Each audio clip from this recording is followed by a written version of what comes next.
capacitación, cuyo tema ya dijimos que es la ejecución y lo ampliamos hasta el cumplimiento de los laudos del Tribunal Federal de Conciliación y Arbitraje.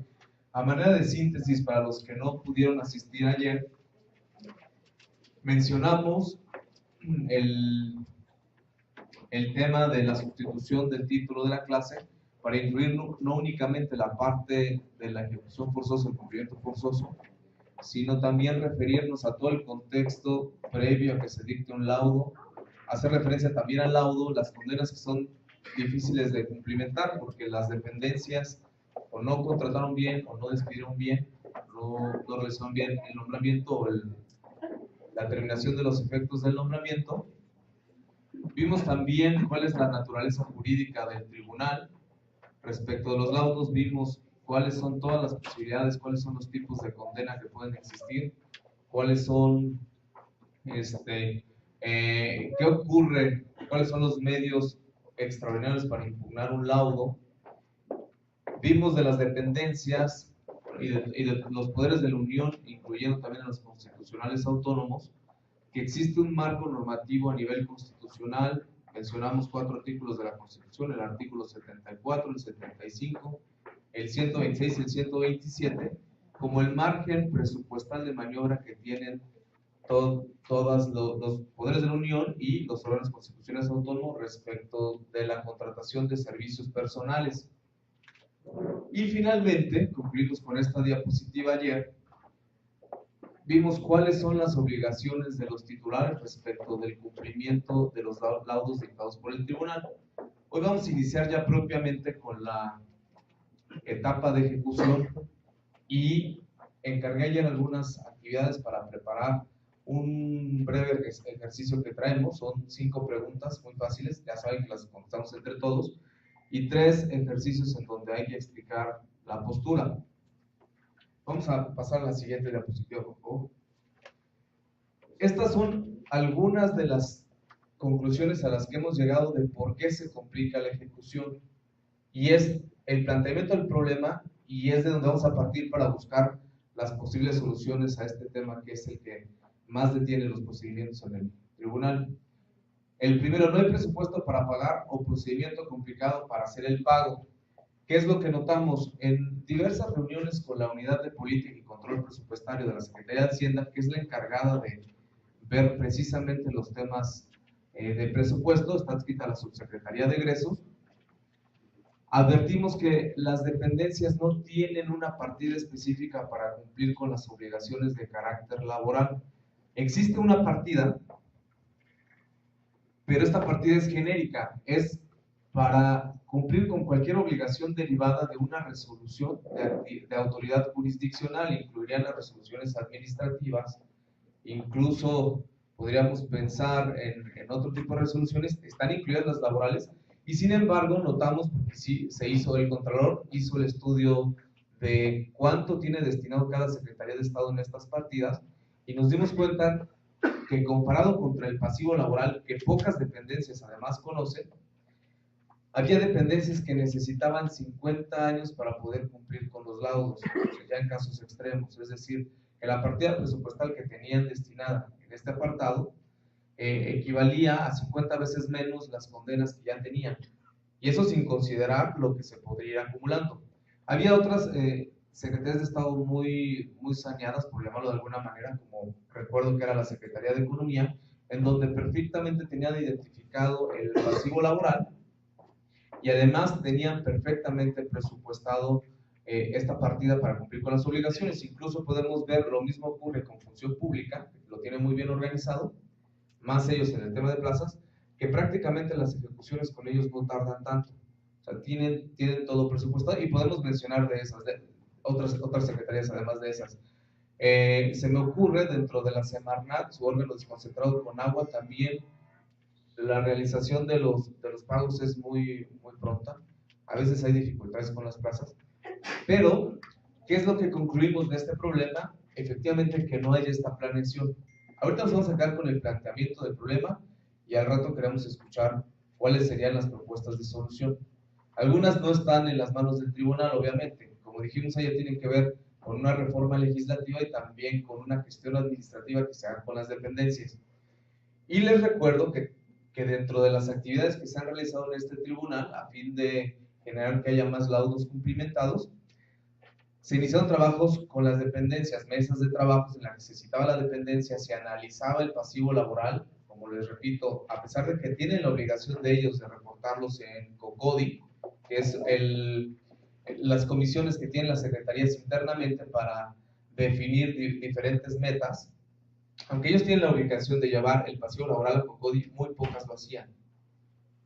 Y aún teniéndolo identificado, muy pocas solicitaban presupuesto.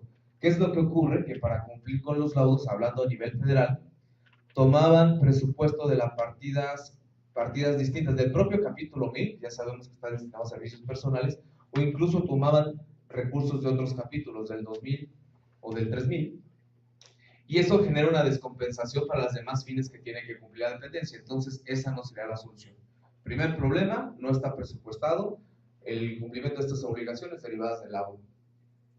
Y tiene relación con la segunda, no hay partida específica, que es lo que ya comentamos, para cumplir con estas obligaciones de carácter laboral.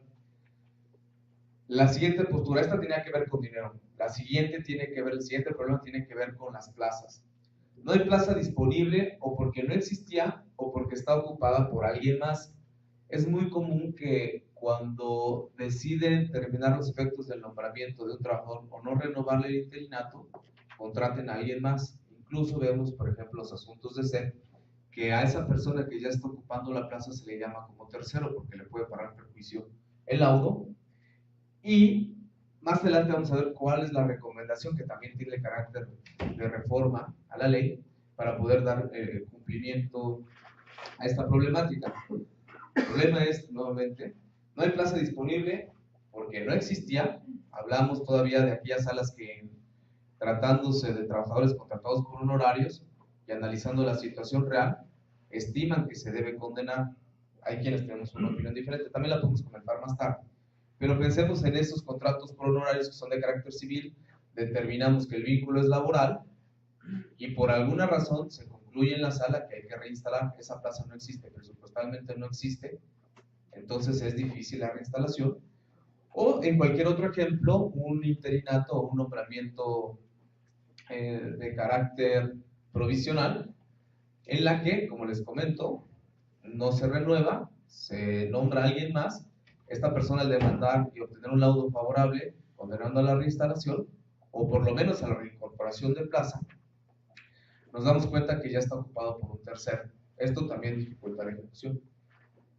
Y lo que hablábamos ayer, cuando inició la clase, que las contrataciones y despidos, los nombramientos y el cese de los efectos de los nombramientos, no se hacen conforme a las leyes, ni conforme a los manuales o lineamientos aplicables. Poníamos las limitantes que da la Ley Federal de Presupuesto y Responsabilidad Hacendaria respecto de que no puedes contratar trabajadores temporales. Hay una regla que es abstenerse, salvo que lo tengas presupuestado.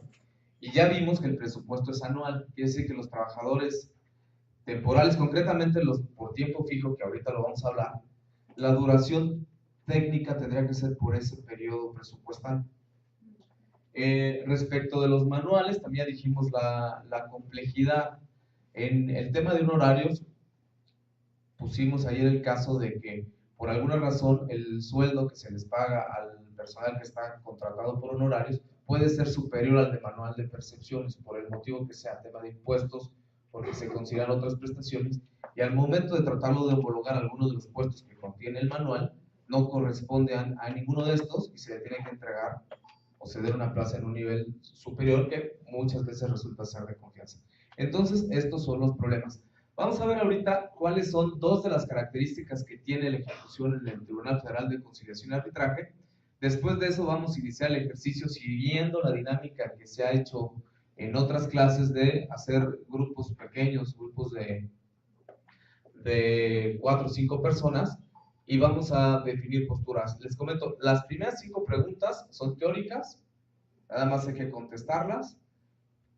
En el transcurso de la plática vamos a irlas resolviendo, y las otras 2 son de posturas, ¿qué harían en determinado caso? Y una más es de propuestas de medidas de apremio, que también lo comentamos ayer. La siguiente, por favor. Características de la ejecución, mencionamos también ayer. Es el ejecutante el que debe de iniciar y proseguir con la ejecución. No se realiza de oficio, lo que se creyó muchas veces, y no puede, y la otra cosa que la ejecución prescribe. Sabemos que en cuanto a acciones, hay acciones que son imprescriptibles. En cuanto a la ejecución de laudos, por lo menos en el derecho positivo mexicano, la ejecución de laudos tiene un término prescriptivo. Y la otra característica de la prescripción es que no puede realizarse de oficio, e igual que las prescripciones que tienen que ver con las acciones, también puede ser interrumpida. Ahorita vamos a ver en qué casos puede ser interrumpida. Y vamos a solamente recordar la jurisprudencia que está citada aquí. Y otra jurisprudencia que comenté ayer en la clase de la tarde, respecto de criterios que tenían algunas salas, recordé el caso del octavo, en donde sí solicitaban la ejecución de oficio. La tesis que está en pantalla es la 2010-031, para los que la quieran tener, aunque ya la conocen, y el rubro es el siguiente: procedimiento de ejecución del laudo burocrático. Corresponde al ejecutante su inicio y prosecución en términos del artículo 151 de la Ley Federal de los Trabajadores al Servicio del Estado, y ya en el texto de la tesis, jurisprudencia del colegiado, del pleno de circuito, se establece cuál es el argumento para que esto sea así. Y en contraposición a lo que se hacía en la octava también de hacer de oficio la ejecución forzosa, tenemos la jurisprudencia también del pleno de circuito, que es la 2010-025, cuyo rubro es el siguiente: amparo indirecto. Debe sobreseerse cuando se reclama del Tribunal Federal de Conciliación y Arbitraje la omisión genérica de proveer lo conducente para la ejecución forzosa del laudo. El texto, que merece la pena comentarlo, el del anterior ya lo habíamos visto ayer, conforme al artículo 151 de la Ley Federal de los Trabajadores al Servicio del Estado, corresponde a la parte que obtuvo resolución favorable la solicitud de inicio del procedimiento de ejecución forzosa del laudo, es decir, el inicio de la ejecución, así como su necesaria intervención en la prosecución de ese procedimiento a fin de lograr el cumplimiento de dicha resolución. De ahí que, de señalarse como acto reclamado en amparo directo la omisión genérica del tribunal de proveer lo conducente para la ejecución del laudo, el juicio de amparo debe sobreseerse en términos del artículo 63, fracción cuarta de la Ley de Amparo en vigor, habida cuenta que el acto reclamado se tornaría jurídicamente inexistente al momento de presentarse la demanda.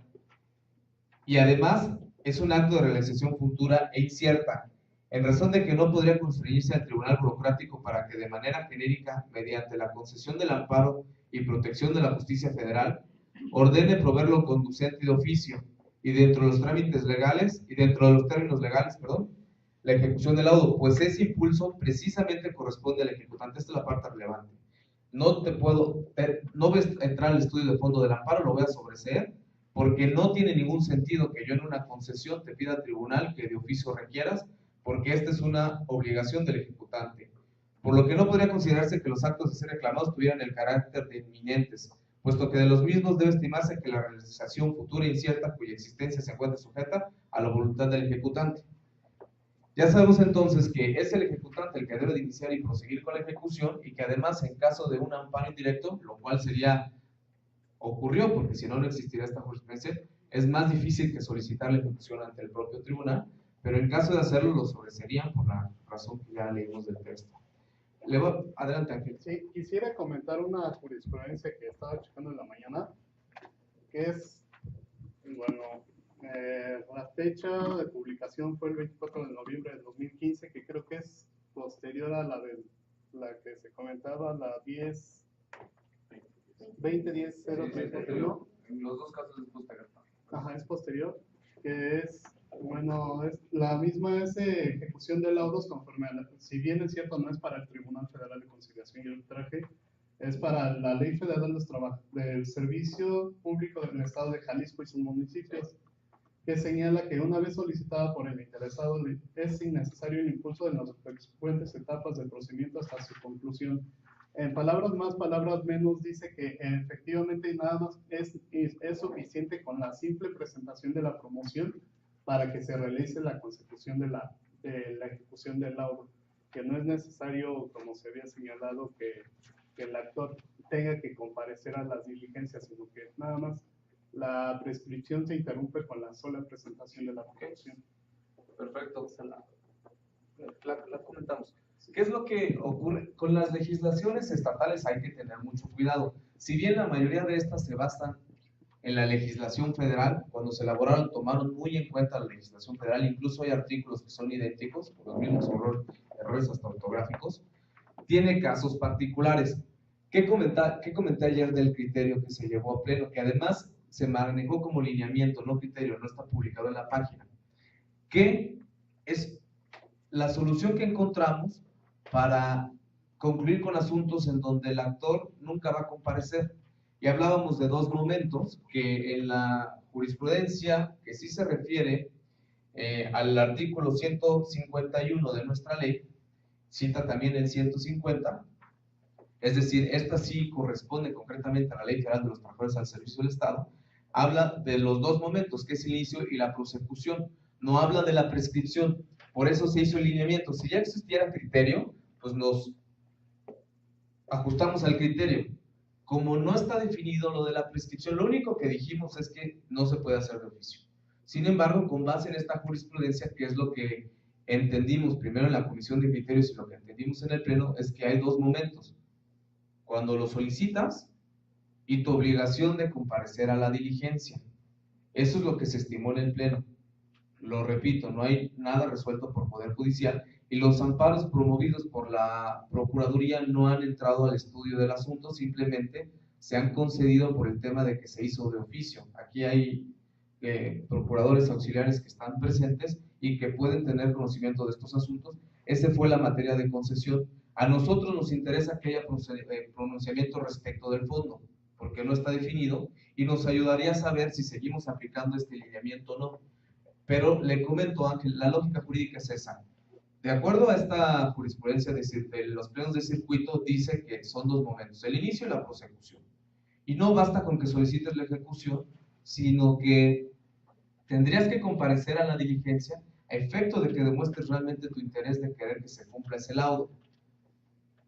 Puede también haber argumentos en contra. ¿Cuál sería el argumento en contra que también se planteó en la comisión de criterios? Que requiriendo al demandado, independientemente de cualquier cosa, pues él ya sabe que hay una condena que tiene que cumplir y ya está la fecha señalada, pero él dice, de acuerdo a la propia ley, si leemos el título octavo, concretamente el capítulo segundo que corresponde a la ejecución, sí dice que se le tiene que requerir, además que hay que ir al lugar, ¿no?, donde se encuentra el demandado. Esta es la construcción. Efectivamente, usted podría decir, pero citando esta, ¿es jurisprudencia también? ¿Se dijo? ¿Y es de ese circuito, del tercer circuito? Es del pleno de circuito, jurisprudencia, Gaceta Semanal Judicial de la Sí, pero aquí nos dice el circuito. Porque si interpretó la ley. No vienen los datos del circuito. No sé si me primer punto. Sí, tercer circuito, ahí vienen los antecedentes.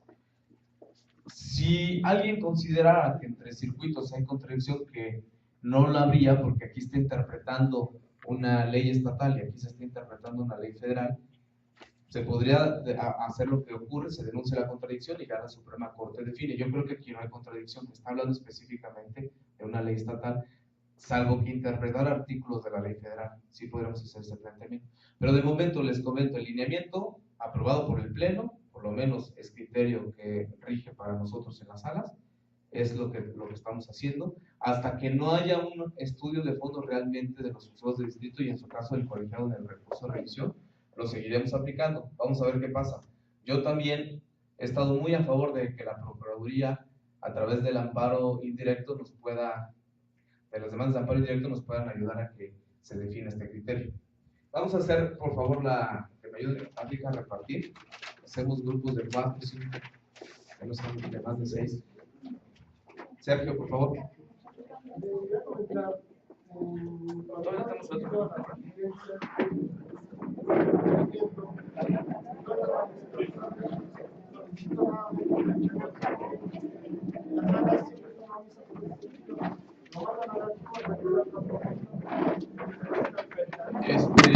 Para mí, contestando a ver, la pregunta de Sergio, para los que no escucharon, es el llegar a la fecha de la diligencia. Llegar a la fecha de la diligencia y llevar a cabo la diligencia, el uso de la voz, el representante de la parte actora o la parte actora solicita nueva fecha y la sala no acuerda respecto a esa nueva solicitud, es un error de la sala. No hay una formalidad y se podría hacer en la propia diligencia y se tendría que señalar nueva fecha de requerimiento.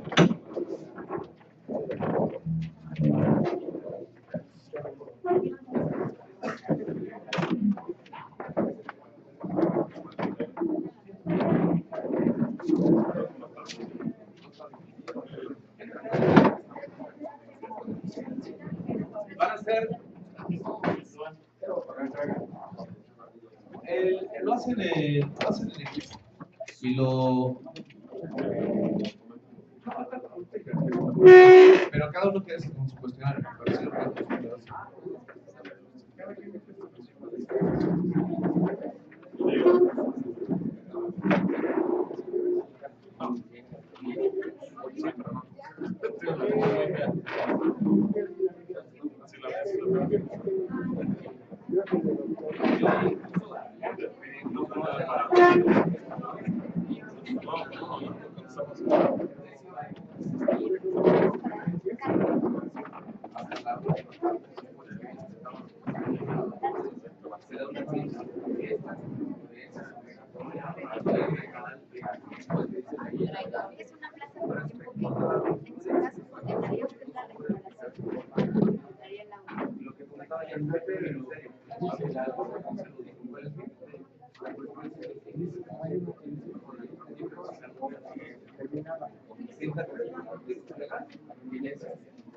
La ley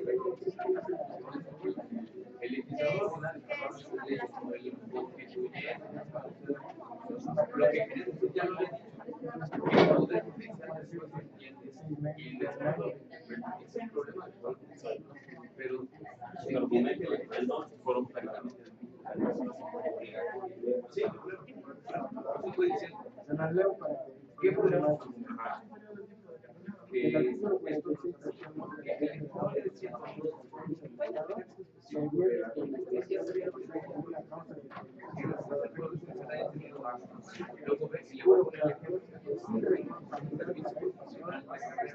primero a los salarios caídos. Cuando llegan las salidas no han llegado los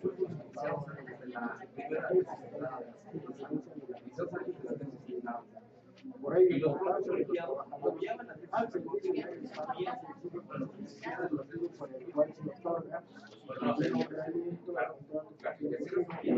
aunque el laudo se dictara tendríamos que ver que al momento de cuál era la interpretación y si en ese momento era que había salido por la mayoría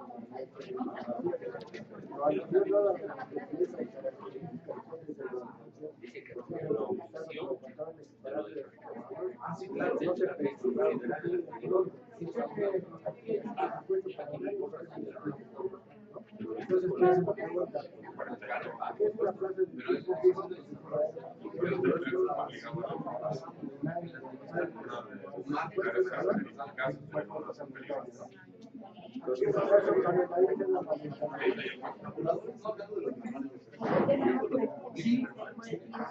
sí, por ejemplo, fue un año, 5 años,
La Secretaría de la Función Pública fue abandonada en una plaza de nivel 8.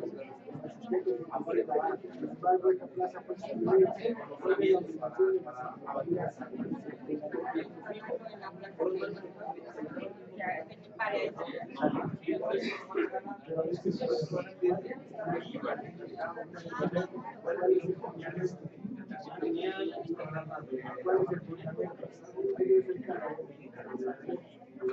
¿Cuál es el fundamento?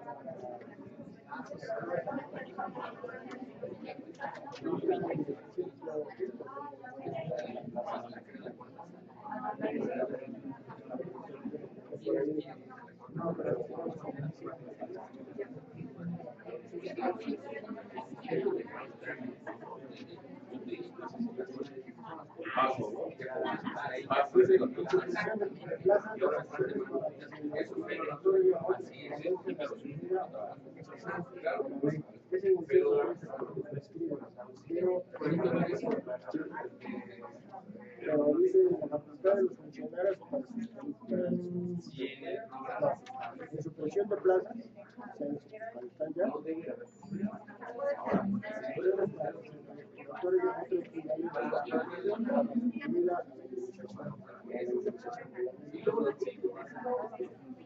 No, pero estamos hablando de, por ejemplo, que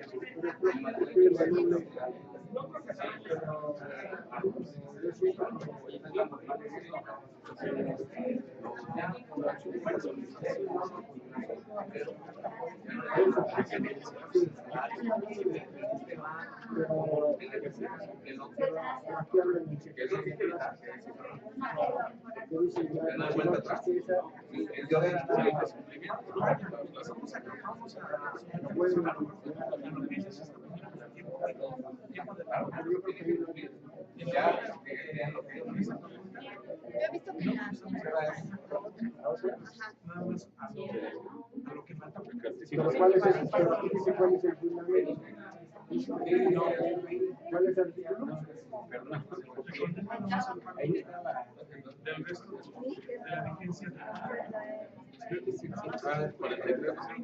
la vigencia de las obligaciones de los titulares.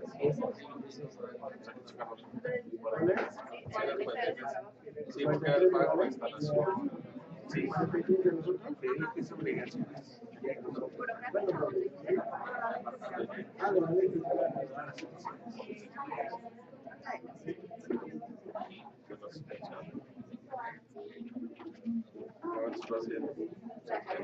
Obligaciones de los titulares.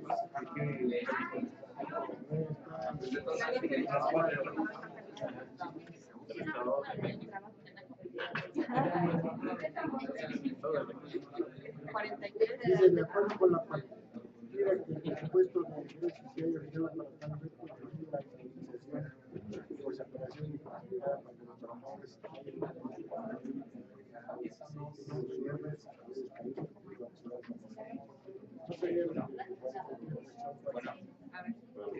dice, de acuerdo con la partida que el presupuesto de ingresos se haya fijado para tal efecto, cubrir la indemnización por separación y multiplicada cuando los trabajadores se hayan afectado por ella, pagar en una sola expresión los sueldos o salarios caídos, pliego nacional o prima de mercado. premios, el laudo definitivo. Eso fíjense, pero son obligaciones de los titulares. Cuando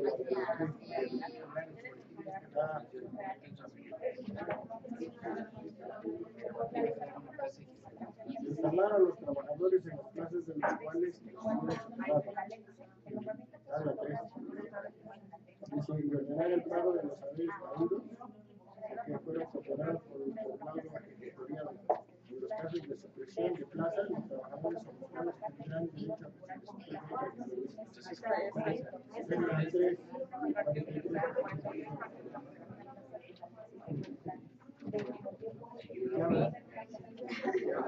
hasta ahora la 3.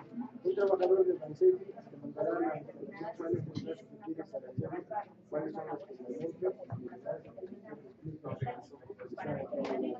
Bansetti no.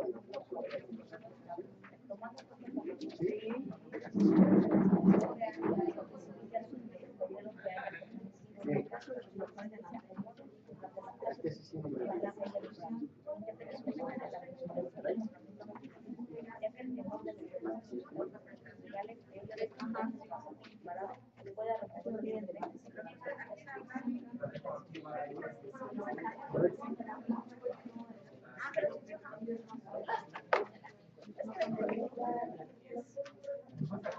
o sea, ellos no quieren el número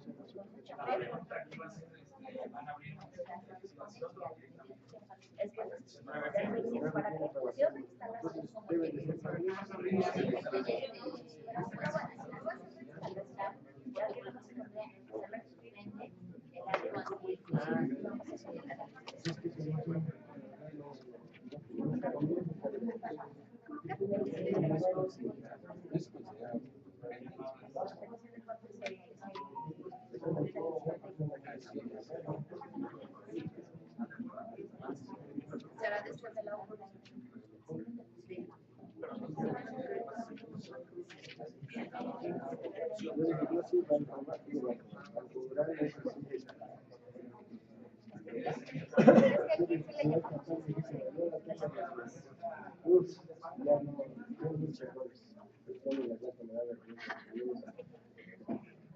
Entonces, ¿qué pasa ahí?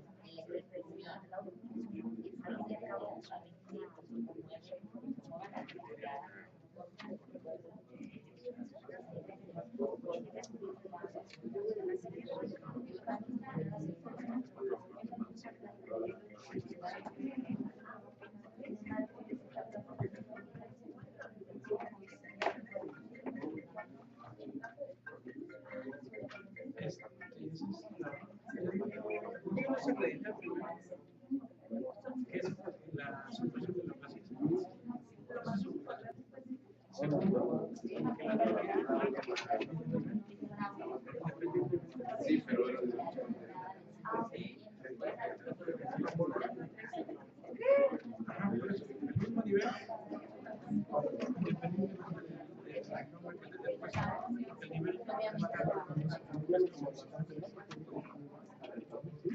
sería lo más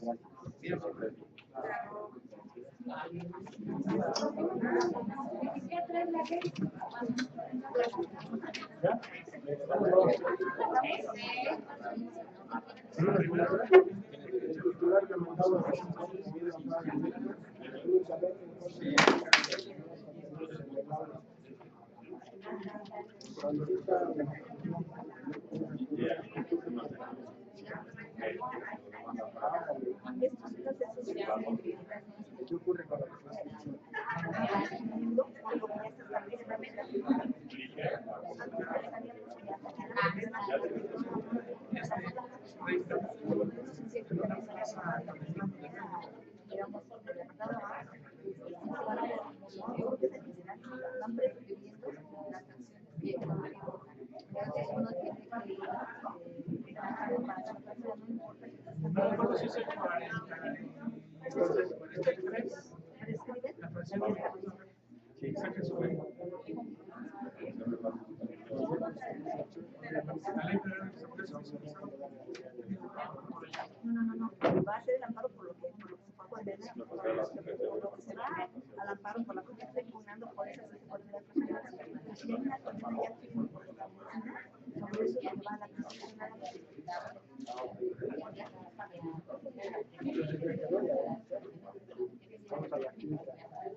Es procedente el amparo indirecto. ¿Por qué? Que promueva la demanda. Dice, la ejecución es procedente del amparo indirecto. Es procedente del amparo indirecto. Es procedente del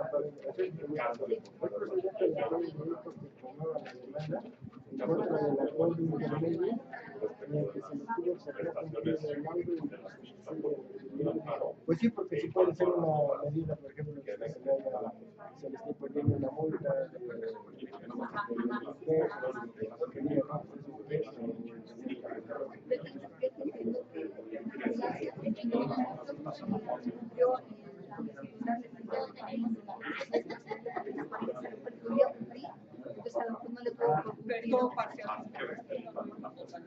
por eso, porque sí, porque dice puede ser repetición del acto, pero no, por ejemplo, dice, si no cumpliste, por ejemplo, dice, se ofrece tu instalación, se fue a pago, pero tú dices, me reinstalas, no me pagas mi salario, no me pagas mi salario, no me pagas, y tú no puedes decirme, te pago la residencia, no solamente que no aceptes, pero chido, ¿no? O no lo instalaste en el modo de ingreso.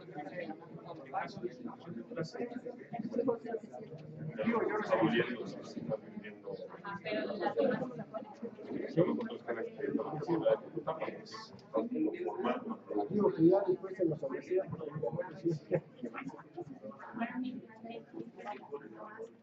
¿tiene usted la posibilidad de realizar un proyecto de forma especialmente qué medidas de premio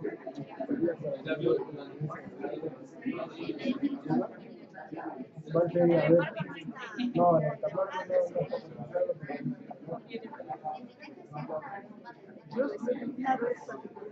yo he dicho. Pues es que sí está, pero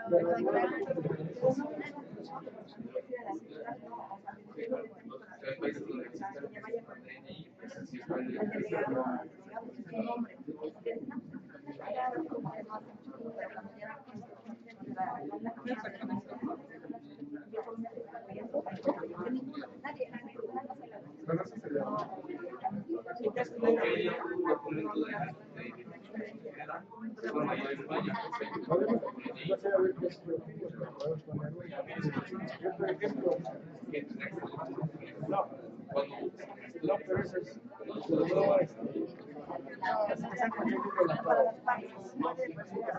sí, el problema es que los colegiados luego sí.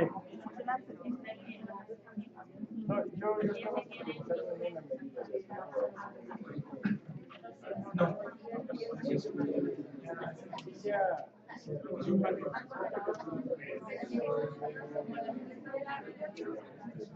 Por ejemplo, ¿qué pasa con los amparos indirectos? La mayoría de los países no, pues quieren inclusive incluir a las dependencias. Ya han dicho, no, la dependencia no es parte, pero la institución no se incluye. La novedad es para ayudar a las instituciones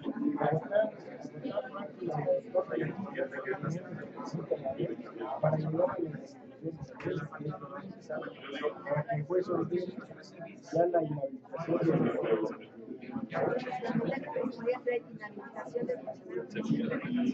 para mí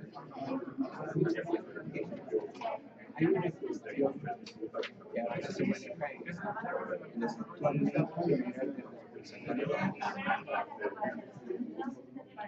yo sí daría una recomendación en el sentido de hacer transparencia administrativa que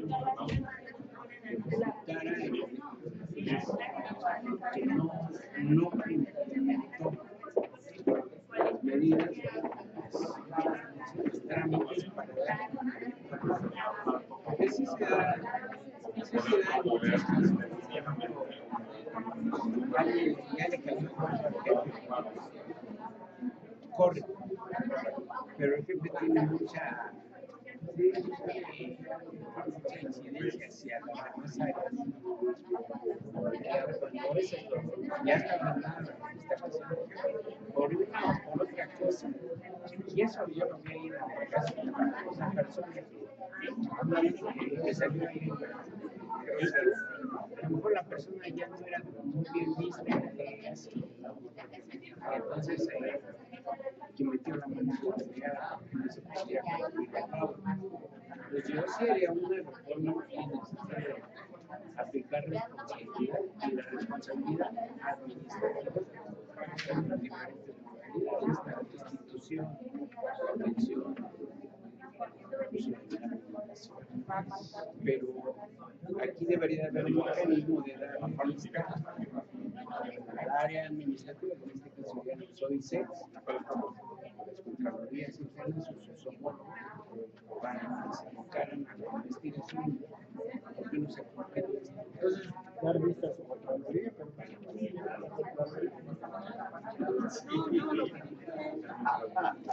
Tirarlo de función. pero es que no tiene que llevar, o sea, tiene que agotar para que se dé la inejecución de sentencia. Yo no estaba viendo. Entonces el juzgado cuando toma la función de sabes que si no cumples aquí te van a multar y aquí también delegación que ha llegado a eso. O sea, no, por eso establecer ese parámetro.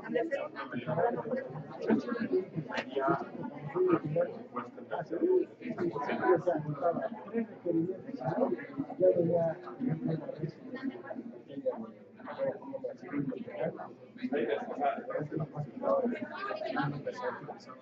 pero aquí, en materia laboral, como no le dan ese auge, esa importancia. Y sabes qué cosa, por eso hay impedimentos, por eso se dice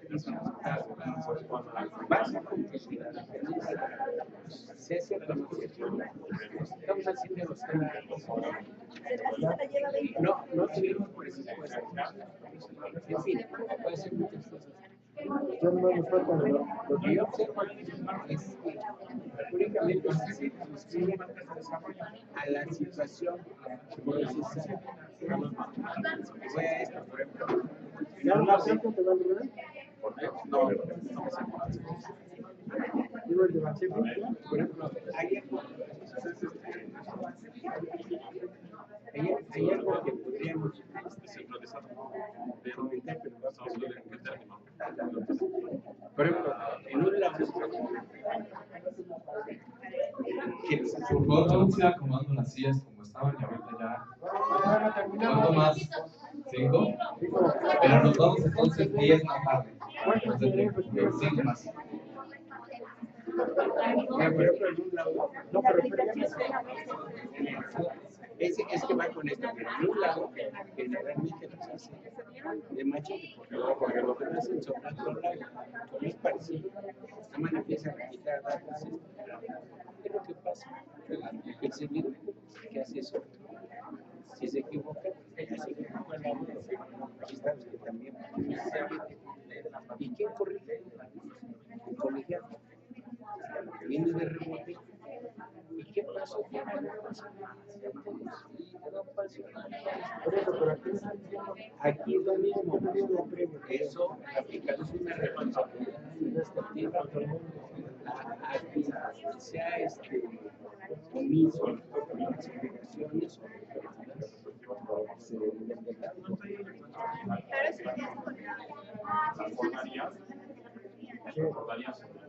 Por eso, por aquí dice, bueno, sí, es una viabilidad, pero yo digo que me digan la red. Ponle la red.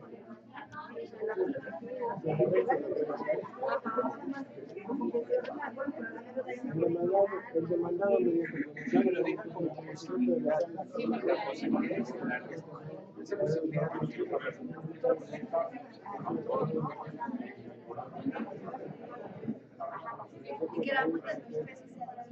oye, María, A ver, ¿qué para que dice? ¿Por qué está fácil? Dice, yo fue con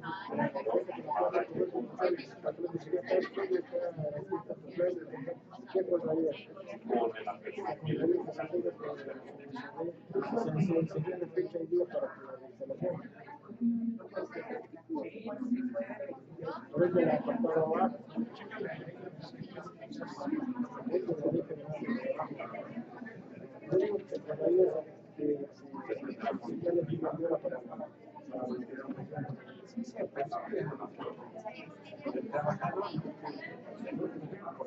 La B.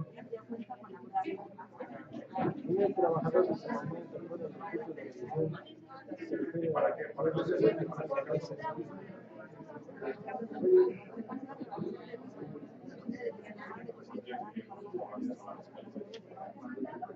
No, yo No estamos en la plaza con la sede. Quien se tiene que pronunciar es la sala. y la sala le ha acordado. Y en la plaza, Caso, la que se le van a instalar, sí es de la firma. Así es la plaza, primera. Si no, es de la firma.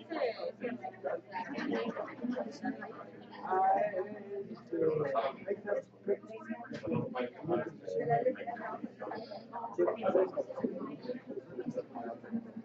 pero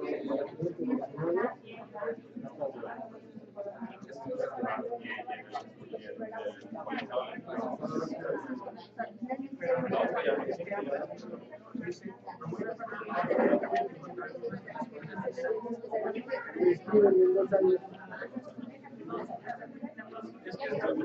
es que la procedimiento del trabajador es para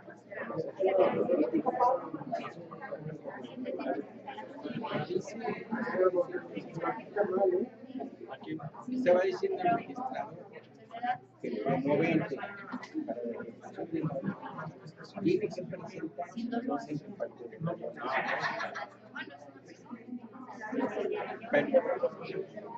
Está bien porque dice, mira, las acciones para solicitar la ejecución de la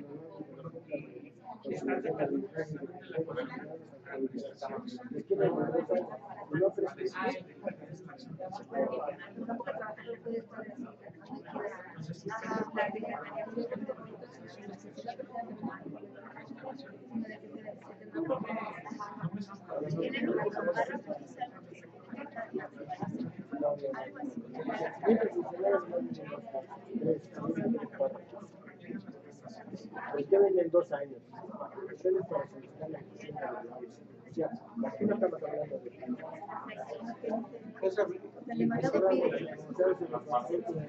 cuentas en plaza, la pueden mandar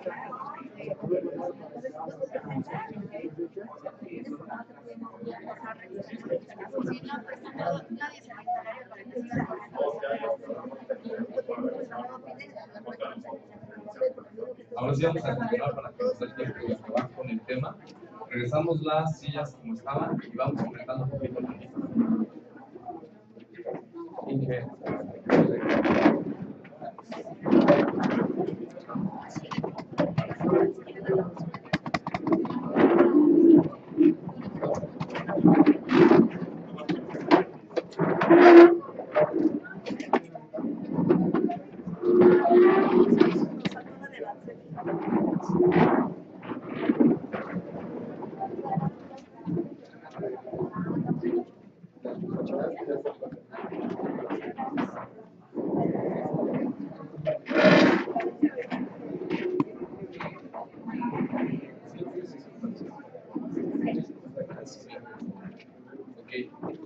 Vamos a hablar rápido para recuperar tiempo y poder contestar las preguntas de lo que ya sabemos, las medidas de apremio, todas las que conocemos, cuyo denominación común o tema común es que no son efectivas, todas las que hemos tratado de aplicar, a excepción del arresto que resultó efectiva, pero ya sabemos que el sentido en que están resolviendo los juzgados de distrito es que no la podemos aplicar. El artículo 151 de la Ley Federal de los Trabajadores al Servicio del Estado define en general cómo se realiza la ejecución Y hay una parte que quiero destacar que dice que después de que el tribunal despacha auto de ejecución, comisiona un actuario para que, asociado de la parte que obtuvo, se constituya en el domicilio de la demandada. Voy a hacer énfasis en algo importante, que es asociado de la parte que obtuvo. Y aprovecharía la experiencia de los procuradores auxiliares para que me den su opinión de por qué necesariamente les piden que comparezca el actor, cuando el artículo, de acuerdo a mi interpretación, esta es mi interpretación, habla de parte, y el actor, de acuerdo a la propia ley, puede comparecer por sí o por apoderado legal. El apoderado legal tiene las facultades de hacer las veces como si compareciera el actor. ¿Alguien tiene una opinión diferente o cuál es el argumento por el que no puede comparecer? Habrá otras cuestiones que a lo mejor la carta poder no da la posibilidad de recibir, ejemplo, los títulos de crédito, y tampoco daría la posibilidad a lo mejor de llevar a cabo una reinstalación material, que tampoco está concebida así en ley, pero muchos piden una reinstalación como si fuera una trinidad, ¿no? La física y la material, que creo que es sinónimo, y la jurídica, ¿no? Cuando en realidad en la ley solo se habla de la reinstalación. Pero bueno, lo digo como alternativa para lo que comentábamos ayer de actores que a lo mejor no comparecen porque la cuantía es menor y les cuesta más hacer el traslado que lo que es la condena, pero, o también para aquellos donde la cuantía es importante, pero que a lo mejor sabemos que en el primer requerimiento la demandada no va a dar cumplimiento y no tendrían por qué no atender la diligencia si comparece el apoderado legal. Esto es unidad salvo que haya un criterio. Esto no está definido por criterio. Las medidas de apremio. ¿Qué es una medida de apremio? Las medidas de apremio tienen que ver con una definición que es jurídica, pero también es de la sociología política, que es la de poder. ¿Y qué es el poder? Hacer que tú logres que alguien haga algo que por voluntad propia no haría. Eso es una medida de apremio. Haces el apercibimiento y impones porque esa otra persona, en este caso el demandado, no realizaría esa conducta, o la tendencia es que no realizaría esa conducta si no es que lo obligas a realizarla. Y la única medida de apremio, a pesar de la jurisprudencia de la amplia gama, que es la 133 del 2008, a pesar de esta jurisprudencia, la única medida que expresamente viene en nuestra ley es la de la multa de 1,000 pesos, que ya sabemos que muchos juzgados de distrito incluso conceden el amparo para disminuirla a 1 peso. Todo lo demás, incluso cuando estuvo aquí el magistrado Patiño de uno de los tribunales colegiados de circuito en materia de trabajo, tampoco supo explicar qué es el amplia gama. Y ninguno de nosotros sabe explicar qué es el amplia gama. Ahorita el ingeniero, o bueno, lo podemos explicar, pero no sabemos qué. Vamos a dar un parámetro. El ingeniero trajo una tesis, hizo bien su tarea, él también, además de ser ingeniero, está estudiando Derecho, que es una aislada de novena época que se refería a la medida de apremio consistente o el apercibimiento consistente en vista al Ministerio Público, y que decía esta tesis aislada que una vez agotadas todas las medidas que el tribunal estimara pertinentes para ejecutar el laudo, tendría que dar vista al Ministerio Público por la posible comisión del delito de desobediencia. Esta tesis fue superada por contradicción. ¿Qué tesis es la que supera esta por contradicción? Precisamente esta, la 133 del 2008.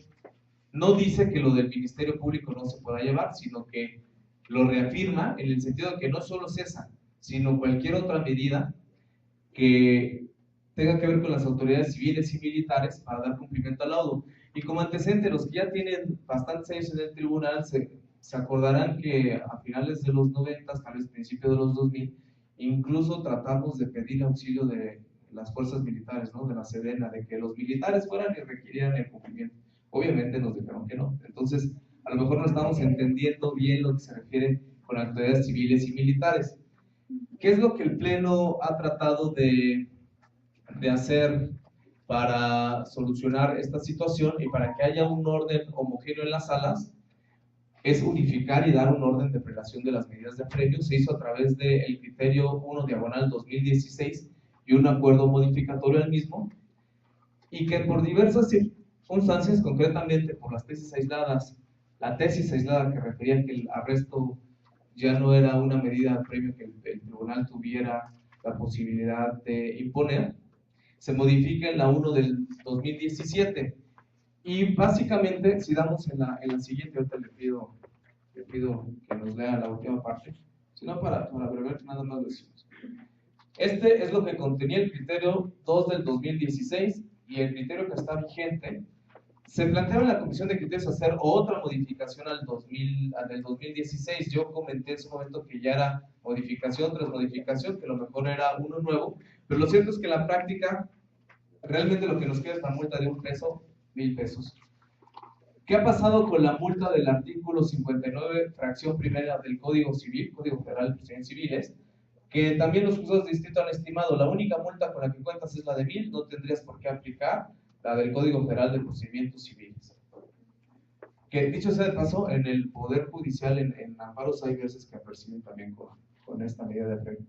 El informe al órgano interno de control, también el presidente en diversas conferencias ha comentado que no lleva el cumplimiento del laudo. El hecho de que se le instrumente un procedimiento administrativo, de responsabilidad administrativa al servidor público y que concluya con una sanción que incluso pudiera ser la inhabilitación, no ayudará a que cumpla el laudo, porque además este procedimiento va a llevar sus propias etapas, va a durar lo que tenga que durar. Se puede impugnar por los medios ordinarios y extraordinarios, según sea el caso, y cuando hay una sentencia firme, posiblemente tampoco se haya cumplido con el laudo, o si se cumplió, no creo que sea derivado de esta medida de apremio.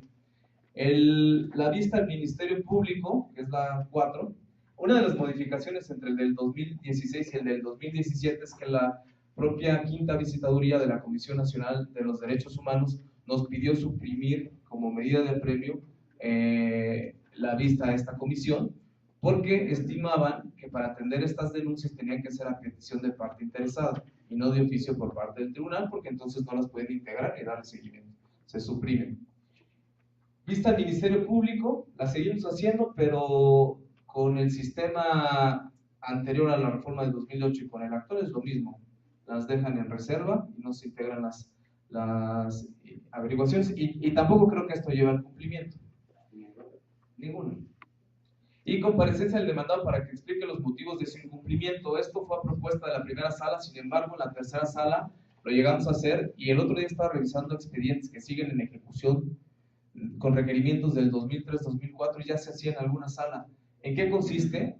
En que requieres de cumplimiento y en caso de incumplimiento ordenan citar por fuerza pública al titular, normalmente no se trae al titular, a mí me tocó ver en la tercera sala, lo hicimos con el delegado en Coajimalpa, Adrián, ahora diputado, y no vino él, llegó a la policía ministerial y les dijo, pues que ahorita él se presenta, pues ¿dónde está el uso de la fuerza pública, no? Ahorita él se presenta y se viene aquí con ustedes, nos dijo que termina una cita que tiene y aquí lo ven, nunca vino.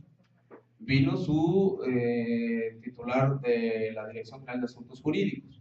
Hablamos con él y eso tampoco nos llevó al cumplimiento. Puede ser una buena medida, pero realmente parece que no hay eficiencia si consideramos que muchas veces, concretamente Ciudad de México, al tener centralizado, ahorita ya está un poquito más definido, en oficialidad de partes y en la Secretaría de Finanzas, ahora ya es todo en finanzas, el tema del presupuesto y el tema de las plazas, se triangula entre el órgano político administrativo que es la delegación, la consejería jurídica y la oficialía mayor o secretaría de finanzas. Ya sabemos de las famosas mesas de cumplimiento. Para que llegue el recurso a la delegación es complicado y además en cuanto llega el recurso la delegación lo utiliza para otros fines. Esto genera que no se pueda dar cumplimiento. Sin embargo, esto es lo que está vigente ahorita en el tribunal y se piensa o pensamos que sí es importante tener un orden y una unificación dentro de las salas, más allá que todos somos conscientes que ninguna de estas nos va a llevar al cumplimiento. Sí, Sergio. Ahora, lo que comentaba respecto a que las averiguaciones previas se van a reserva, que no se ejecutan, platicando yo con un amigo del Ministerio Público, me dijo, nunca van a proceder. Yo el elemento que necesito para que me acredites el desacato es la multa. Si a mí nunca me acreditas o me exiges una multa hecha efectiva a la dependencia, nunca voy a tener el elemento para decir efectivamente desobedeciste y por eso se multó y que proceda la multa. Claro, mire, le comento que además traía dificultades. Mandaban oficios del Ministerio Público donde nos requerían copia a partir del laudo a todos los requerimientos que se hubieran hecho, donde se viera que efectivamente se habían hecho efectivas las medidas de apremio con las que hubiéramos apercibido. Nos seguían requiriendo incluso cuando el laudo ya estaba cumplimentado. Hubo magistrados, me acuerdo de un caso de la primera sala, que le pedían ir al Ministerio Público a presentar en persona la denuncia. Y generan muchísimas dificultades y pocas veces se ha visto que sea efectivo, o tal vez ninguna, para el cumplimiento del laudo. Sigue estando presente. Hay que valorar la pertinencia o no de mantenerla, sin embargo, la seguimos contemplando como medida previa. Efectivamente, te piden todos los requisitos y yo, hasta los pocos años que tengo en el tribunal, o muchos, no he visto que se sancione de forma penal ahí. Bueno, pero, también le quería comentar, perdón, para mí, he visto que esto se ha fomentado en que no han tenido aquí en nuestro tribunal la fuerza, porque efectivamente no hay no puedo generalizar, pero en algunos expedientes, pues no se detecta así que, por ejemplo, que las 3 o 4 diligencias que se practiquen se hagan efectivas las multas para llegar al desacato. Y en un momento dado, la única forma que veo que algunos abogados que se han puesto listos han visto la inejecución de sentencia. Claro. Es ahí donde exactamente, no sé si lo comenté en el grupo de la mañana, esa fue precisamente la propuesta que yo hice en su momento hace 10 años en la tesis de licenciatura, 9 años, que era, sin la necesidad del juicio de amparo, que se hiciera una reforma al artículo 73, fracción 29, inciso H, fracción 29H, perdón, que tiene que ver con el Tribunal Federal de Justicia Administrativa, y que se le permitiera directamente, ante el incumplimiento de sus sentencias, la separación de cargo y la consignación.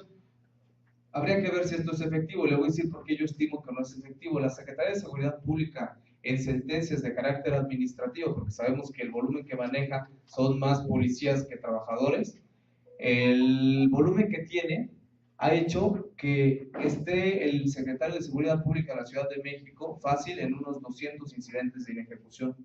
¿Ok? Tan no es efectivo que la Suprema Corte lo cita todos los jueves en la sede principal.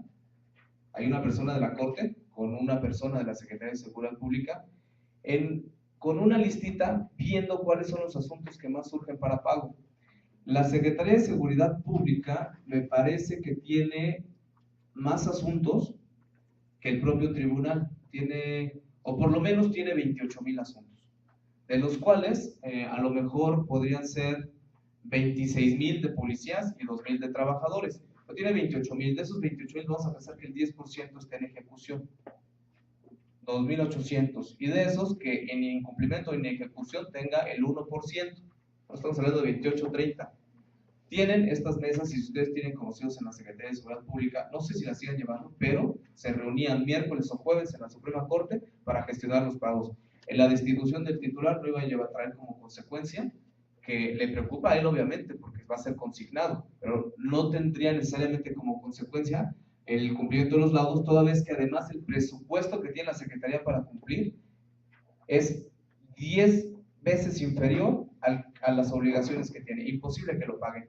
Ellos hicieron una proyección de 10 o 12 años para poder cumplir con el pasivo administrativo que tiene, ¿no? El pasivo derivado de condenas.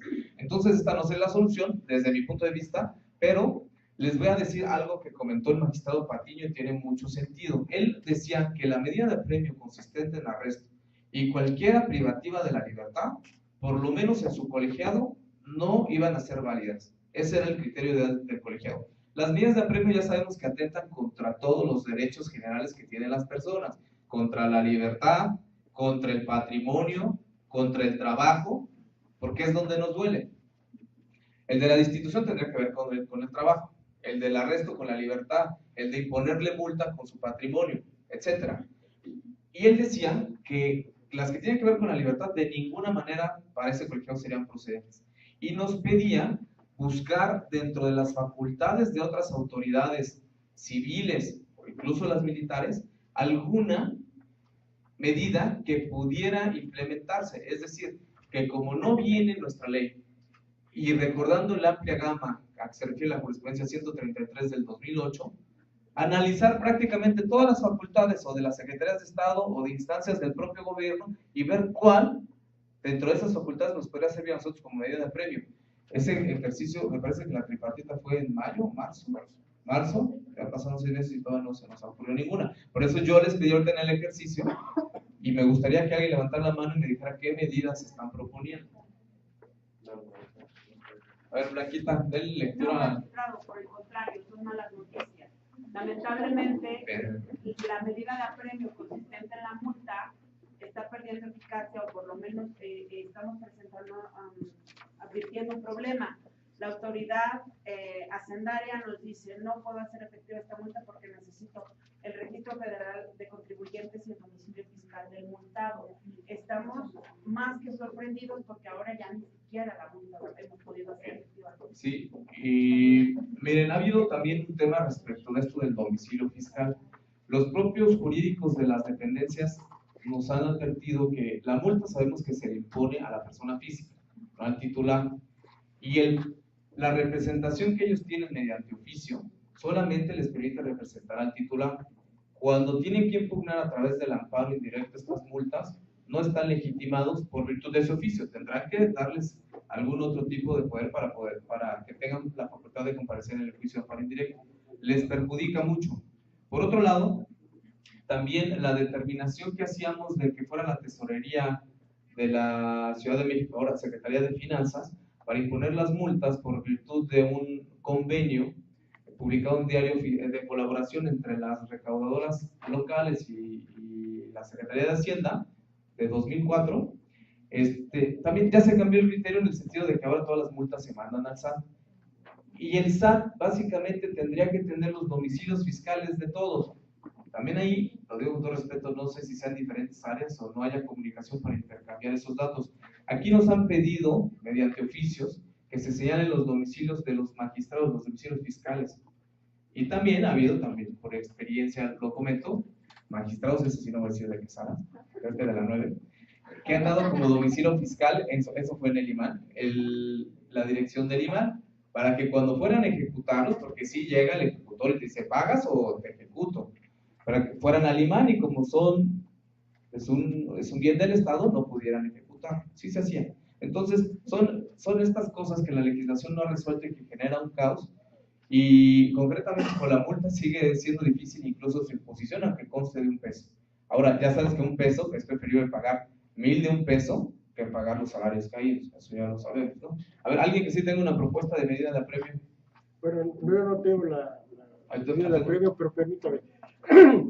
¿Por qué ahorita el tribunal, no sé qué o quién sería el efectivo para que en realidad se diera una modificación a nuestra ley? Por eso, a ver. Pero pero ¿por qué? ¿Por qué? Porque definitivamente, digo, los que hemos litigado ya de mucho tiempo y estamos viendo la situación que está padeciendo ahorita, tanto los trabajadores, y pues no hay las medidas porque no la veo, o sea, la verdad, para mí era la más efectiva, como siempre, la del arresto, que aunque fuera de 12 horas. Ok, precisamente este es el ejercicio que se imaginara que usted es legislador que puede presentar este proyecto de ley. ¿Y qué es lo que pondría? Usted me dice ya en conclusión que es el arresto. Respecto de lo de la reforma a la ley, el magistrado presidente se ha trabajado en una reforma a la ley. El proyecto lo tenemos visto desde el 2000, principios del 16, se mandó a Consejería Jurídica. Hay prioridades en la aprobación de leyes. Y les voy a decir que si nos enfocamos en las medidas de apremio, pusimos el arresto, no sabemos si al final los diputados y senadores lo van a dejar. Pero más que en esas medidas coercitivas, nos fijamos en las medidas preventivas. Y por ahí hay un artículo segundo en donde se establece, todo esto es un proyecto, es especulación, hasta que no esté, no está. Una medida preventiva donde en el artículo segundo se establece la obligación del titular demandado de conservar la plaza. Una vez que terminó los efectos del nombramiento de un trabajador, le ponemos la obligación de conservar la plaza vacante, es decir, sin un nombramiento definitivo, hasta que transcurran los 4 meses de la prescripción, hablando de la reinstalación, o si la plaza está en litigio, hasta que se resuelva el litigio. Es decir, no vas a dar la ocupación definitiva hasta que se sepa a quién le corresponde. Esa es una obligación y una prevención que estamos haciendo. Hablábamos de que hay dos problemas, las plazas y el dinero. Respecto del dinero, se plantean dos soluciones. Ya me adelanté las conclusiones, pero lo hacemos para poder concluir no tan tarde, les robaré 10 minutos. Se plantean dos conclusiones.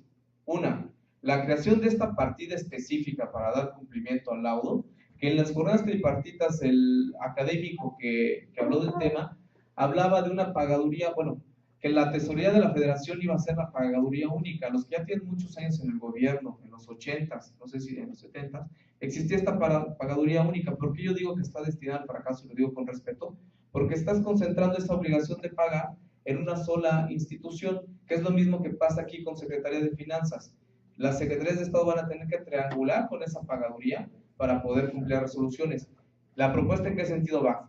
¿Se crea esta partida o se crea un fondo con la naturaleza jurídica de fideicomiso? Y de ese fideicomiso son propuestas del magistrado de la Peña, entonces hay que dar ahí el derecho de autor, no son mías. Me parecen muy convenientes, porque de ahí ya tendrías perfectamente presupuestado en un caso o perfectamente integrado el recurso en otro para poder cumplir con estos laudos. Magistrado, ¿y qué tan probable o positivo sería que en esa medida de apremio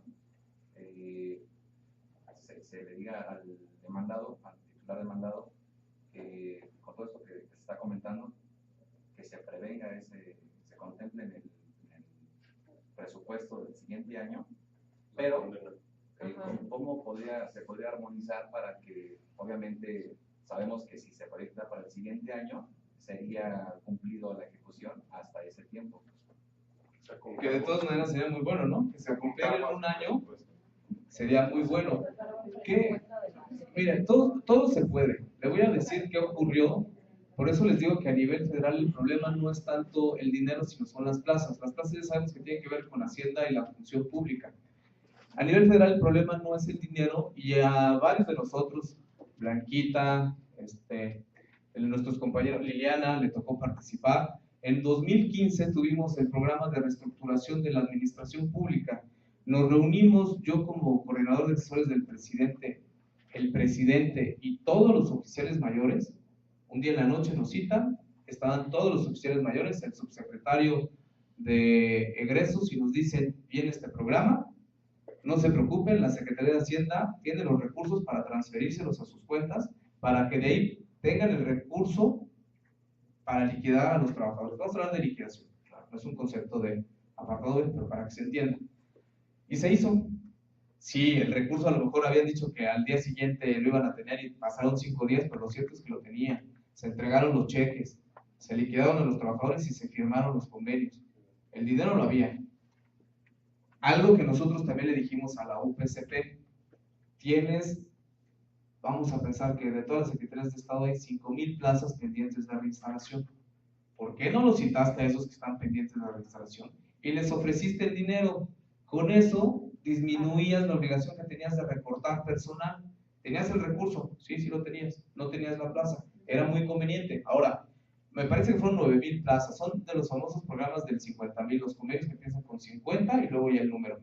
Me parece que no estuvo bien la decisión que tomaron, porque si recortaron 9,000, siguen teniendo la obligación de crear 5,000 plazas. Hubiera sido muy sano mejor ofrecer a las personas que quisieran. No hay una obligación de que ellas aceptaran el cambio de la reinstalación por una indemnización, pero se puede hacer, ¿no? Se podría plantear, y quien lo conviniera así, pues se hacía, ¿no? Además ya sabemos que aprobados los convenios ya no son susceptibles de demandar la nulidad, porque ya están precisamente validados por la sala.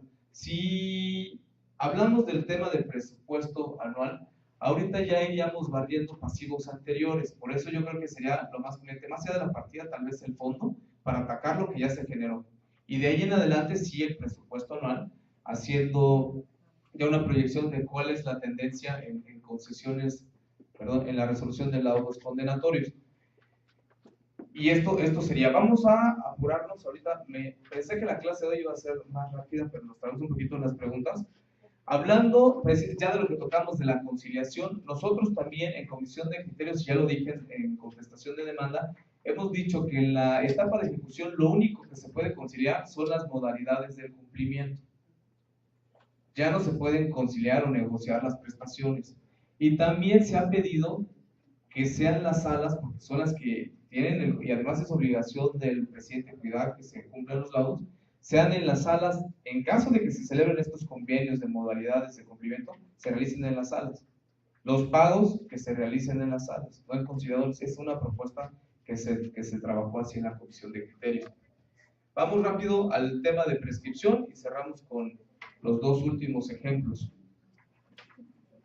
A ver, alguien que, vamos a contestar la pregunta 2. La Secretaría de la Función Pública fue condenada a reinstalar al trabajador en la plaza nivel 8 como asistente ejecutivo A. Sin embargo, esa plaza fue suprimida. ¿Cuál es la obligación de la Secretaría y cuál es el fundamento? Cris.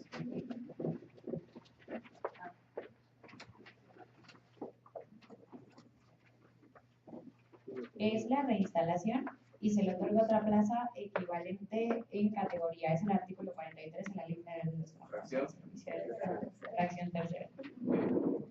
Un trabajador de Bansefi demanda la reinstalación. ¿Cuál es el plazo que tiene para hacerlo? ¿Cuáles son los fundamentos legales en que se sustenta? Y explique cómo llegó a esa conclusión. ¿Quién la tiene?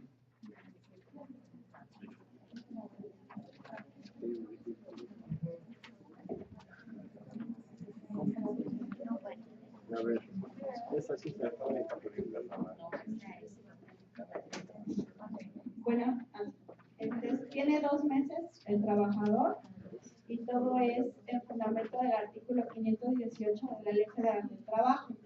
Si bien es cierto, el competente es el tribunal, el caso es distinto porque cuando se divide la banca, lo que impera para esos trabajadores es el tratamiento de la Ley Federal del Trabajo.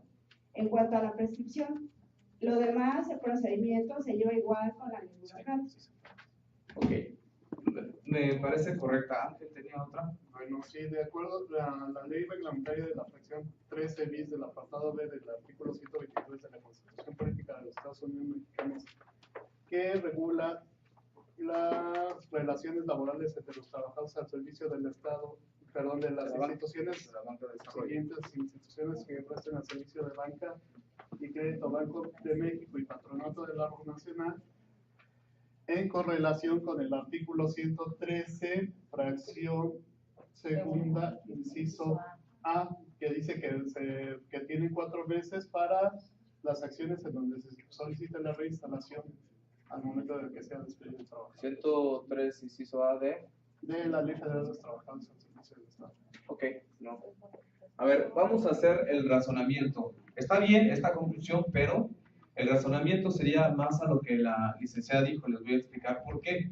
Esta ley es reglamentaria de la 13 bis, se rige por esta propia ley. Cuando nosotros leemos el artículo 5, hay títulos que sí se contemplan, que son aplicables de la Ley Federal de los Trabajadores del Servicio del Estado. Si pudiera abrir, Ángel, de esta ley el artículo 5, y dentro de los títulos, el que corresponde a la prescripción de la Ley Federal de los Trabajadores al Servicio del Estado no está contemplado. En el párrafo siguiente a ese artículo 5 nos habla que para lo que no esté contemplado en esta ley acudiríamos a la supletoriedad, y la primera supletoriedad que nos señala es la Ley Federal del Trabajo. Precisamente por este tema, como la prescripción de la Ley Federal de los Trabajadores al Servicio del Estado no es de los títulos que apliquen a esta ley reglamentaria de la 13 bis, nos tendremos que ir a la supletoriedad, y la supletoriedad, la primera es Ley Federal del Trabajo, por eso son 2 meses. Lo mismo pasaría en la ejecución. ¿Y por qué cité este ejemplo? Dirán, esto no tiene nada que ver con la ejecución. Porque para el tema de la prescripción en ejecución sería el mismo razonamiento. Aplicaría entonces sí el 519 para los trabajadores de la banca, ¿no? A ver, ¿lo tenemos ahí, Ángel? El artículo 5 de la ley reglamentaria de la fracción 13 bis. Muy bien. A las relaciones laborales en materia de esta ley serán aplicables en cuanto no se oponga a ellas las disposiciones contenidas en los títulos 3º, 4º, 7º, 8º y 10º de la Ley Federal de los Trabajadores. 3º, 4º, 7º, 8º y 10º, ¿no? Y ahora vamos al artículo de la prescripción que citamos. ¿En qué título está? No en qué artículo, ¿en qué título? Sí, entonces no es aplicable, y el razonamiento sería que nos vamos a lo que dice el párrafo que viene, que es la primera supletoriedad es Ley Federal del Trabajo. Ok. El titular demandado de la CENER promueve amparo directo únicamente en contra de algunas de las condenas contenidas en el laudo. Solicita la suspensión respecto de esas condenas. ¿Qué ocurre con la prescripción? Anita, ¿se interrumpe respecto de qué? En cuanto a todo el laudo, no únicamente en cuanto a estas. Ok, este era el criterio que participó en la contradicción de tesis. Había un criterio que decía todo y otro que decía solamente por las prestaciones. Y al final el que resultó como predominante es el de que únicamente por esas prestaciones. Vamos a leer ahorita, les doy rápido la jurisprudencia. ¿Por qué es importante esto? Porque nos da a notar algo que ya comentamos en la clase anterior, que el laudo puede ser puede ser ejecutado tan pronto como se notifica, ¿no? Por eso existe la suspensión. Y la tesis es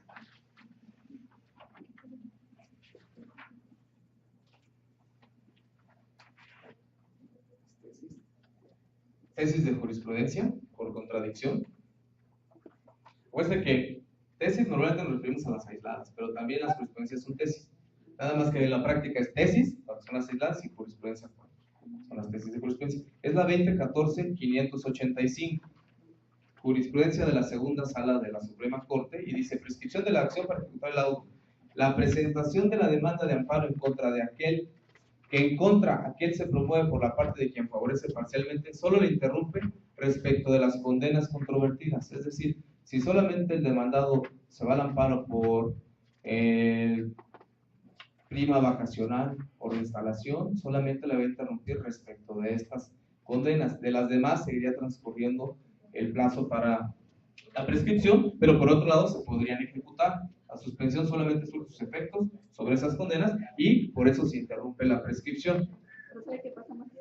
Muchas veces, cuando envían el expediente al colegiado, a veces la carpeta falsa no la forman correctamente, entonces no quieren acordar porque el expediente principal con el amparo que presentó el maestro, pues lo remiten al colegiado. Entonces muchas veces uno promueve, pero ahí se queda en su promoción porque no se acuerda. Por ahí nuestros compañeros de amparos nos dieron un truco, que es remitir el expediente al órgano de amparo y solicitarles copias certificadas. Entonces, además de que ellos las pagan, tenemos aquí nuestros expedientes. Pero efectivamente pasa eso, porque cuando integramos la carpeta relacionada, que aquí le denominamos así, pero es la carpeta falsa, le ponemos nada más copia del laudo y no nos quedamos con todas las actuaciones. Pensamos que con el laudo a veces es suficiente, a veces no, pero en principio sí sería. Lo que sí sabemos es que ustedes, litigantes, sí pueden solicitar la ejecución. Bueno, vamos a la quinta. En la ejecución, ¿es procedente el amparo indirecto que promueva la demandada en contra del acuerdo intermedio en el que se le tuvo por no cumplir el laudo y se le siguió requiriendo?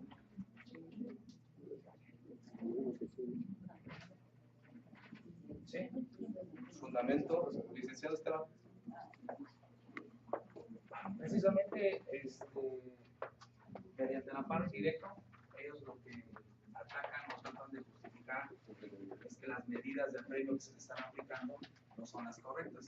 Y de hecho ahí yo haría una aportación y también como una pregunta de que últimamente están justificando las salas dentro de sus medidas de apremio estos criterios, el criterio 2 del 16 y en este caso el 1 del 2017, y que trae aparejado que ahora las partes dicen como acto reclamado, ahora se genera un acto reclamado para el Pleno y Secretario General de Acuerdos al quererles aplicar este criterio. Claro.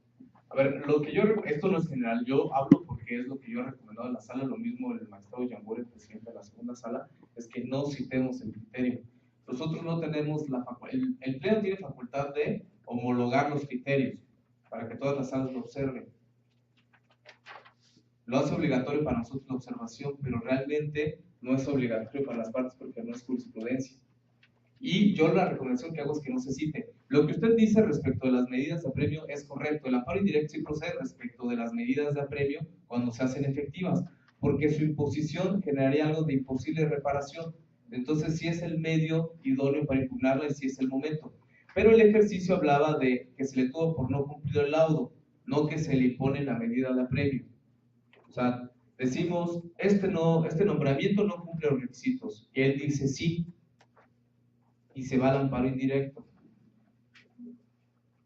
Sí, bueno, no solamente estaría esta situación, también estaría, si yo tomara parte de la representación de la parte demandada, igual le podría decir, ¿sabes qué? Es de imposible reparación, es de imposible ejecución, y también formaría parte de una causal para promover un amparo directo. Claro, formaría y lo tendrían que estudiar, ¿no?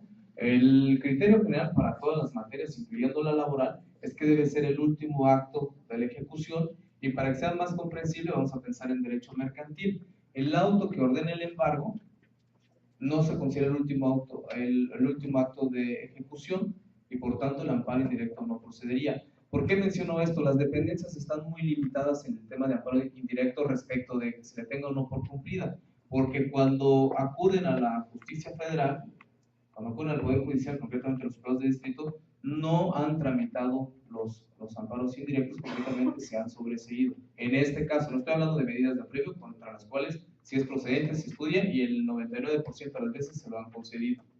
Concretamente, si algún juzgado de distrito determina que sí ya hay un perjuicio directo de imposible reparación y que sí es definitivo, claro que procedería, habría que ver caso concreto, pero en términos finales esta sería la regla. Okay. Ahora vamos a los dos últimos ejercicios, ya para irnos.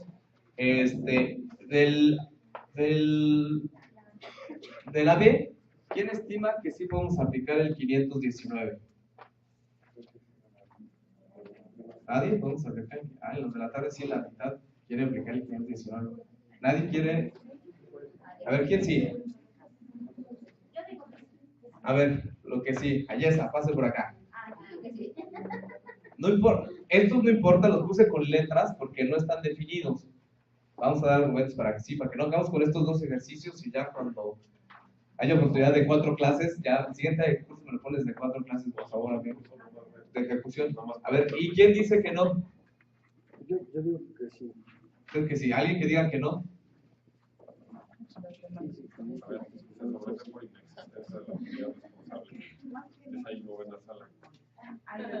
A ver, Blanquita va por el no, ahora defiende el no. Bueno, alguien que tenga el no, y luego vemos los bemoles. Bueno, yo voy a defender el no. Sí. A ver, licenciada Yesa, ¿por qué sí? Usted el no, a ver, va a ayudar con el sí y el no. Primero el sí. Bueno, yo digo que sí, porque muchas veces, si de lo que se busca es que ya no haya más detrimento para tanto las demandadas con la cuestión económica por el pago de todas las condenas líquidas que tiene que hacer, y todavía se le va a reinstalar ya a la trabajadora en la plaza que viene ocupando, donde primero hay que verificar obviamente si esa plaza donde se va a reinstalar cumple con todas las condiciones en las que viene ocupando. No vamos a pensar que sí, que es el supuesto. Si ya se tiene esa plaza, entonces muchas veces yo creo que a veces los trabajadores actúan de mala fe. ¿Por qué? Porque no se reinstalan para que se siga acumulando esa cuestión de los salarios caídos y las demás condenas líquidas que se van a pagar. Y otras veces no aceptan el trabajo no aceptan, más bien dicho, a reinstalarse porque están en otras fuentes de empleo, que a veces no quieren dejar. Y por eso su negativa a reinstalarse. Entonces, ¿dónde está la buena fe también que el trabajador tiene que hacer? Y si ya te están dando parcial cumplimiento a tu labor, ¿por qué no te quieres reinstalar? Entonces, yo ahí sí creo que si tú no te quieres reinstalar, yo sí te apercibo que se da por terminada la relación. Ok, perdóneme, otro de sí, perdóneme antes de que diga que no. Otra de sí es que la prescripción, tanto la ley burocrática como la ley federal, prescriben en 2 años, o sea, no le afecta al trabajador, y al contrario le beneficia al patrón, que pues está en la acción, o sea, no es contradictoria. Para mí ese es el porque sí. No, entonces yo creo que efectivamente lo que dice la compañera, que realmente si se ha fijado, si ya el patrón va a satisfacer la reinstalación en los términos que le fue requerido, lo correcto es que si el trabajador no se presenta, pues él pierde su derecho para poderse reinstalar. No tenemos por qué estar esperando los 2 años. Ok. Bueno, ahora vamos a inventar la de no, ¿no? Ya para sacar un poquito. Ahorita vemos el bemol, para que esté en medio. Los argumentos para no. Supletoriedad. La figura de la prescripción está perfectamente regulada en su capítulo en la Ley Federal de los Trabajadores al Servicio del Estado. No tendríamos por qué acudir a la Ley Federal del Trabajo. Segundo argumento. Las causas de terminación de los efectos del nombramiento también ya están perfectamente regulados. Si abrimos nuestra ley 46 y el procedimiento para el cese en el 46 bis, ya están regulados. Y no existe ninguna causal que diga que si no quiere reinstalarse puedas dar por terminado. Esos serían los argumentos para no. Y para los de sí, yo comparto los que dice la licenciada Yesa, ¿no? A veces ya es tan desesperante de que sin argumento alguno no quiera reinstalarse. Entonces vamos a dejar esos dos equilibrios, esperando que algún día ya en el tribunal tomemos criterios. Ya se planteó también en comisión de criterios. Para el no, es supletoriedad, no podemos acudir. Autorizar a la demandada que dé por terminado los efectos del nombramiento. Lo más que podríamos hacer es reinstalarlo y que ella haga lo que tenga que hacer. Si no se presenta acta administrativa y demandar el cese, o si está la causal de abandono, o lo que tenga que ocurrir, y no pasaría. Ahora, para el sí, totalmente comparto lo que usted dice, sea Yesa dice. Otra podría ser, ok, no te quieres instalar, pero te corto los salarios caídos. Eso sí, eso yo estaría como con el bemol. O sea, yo lo haría así para que no se generara alguna violación o alguna trascendencia con lo que usted dice, porque no aplica supletoriamente. Entonces, no te quieres instalar, pero te corto los salarios caídos. Miguel, por favor, licenciado. Sí, me parece muy adecuado. Esto es más práctico que por nuestro conducto el titular pueda decir, está a tu disposición creo que sí, me escucha, perdón. Está a tu disposición la plaza. Tribunal, notifícale la disposición de la plaza para que en el término que tú consideres se presente.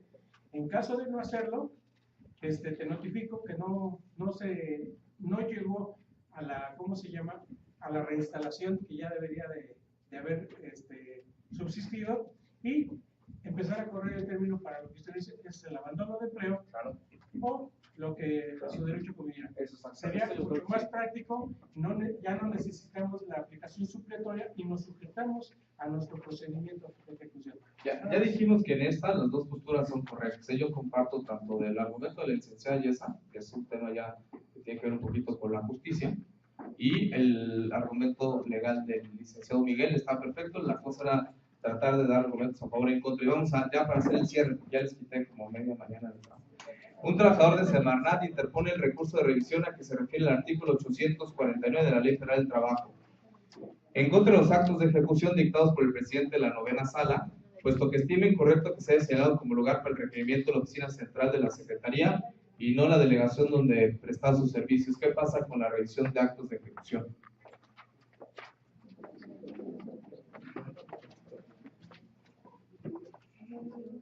¿Quién dice qué resolvió usted, Sarita? Que no procede. ¿Y qué hace con el recurso que interpuso?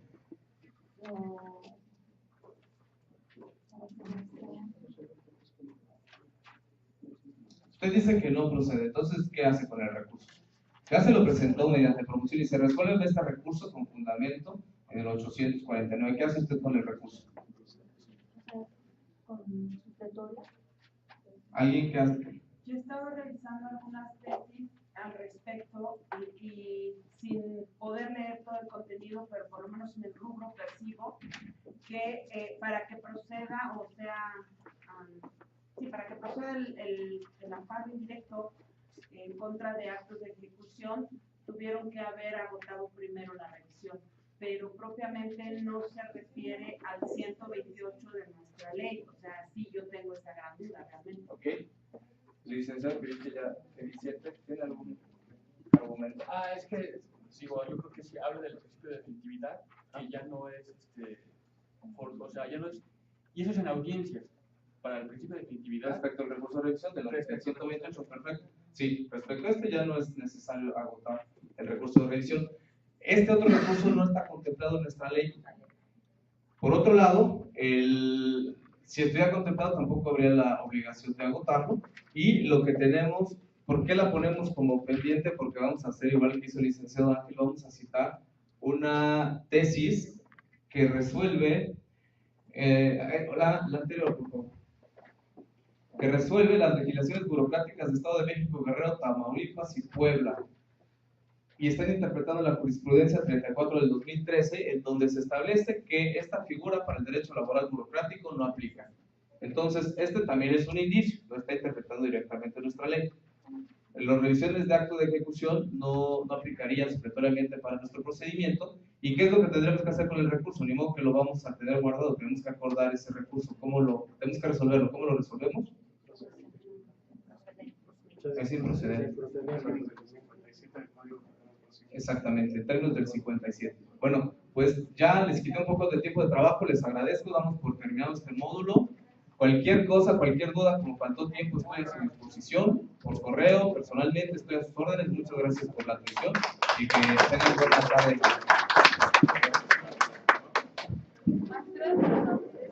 No, todos tienen bien.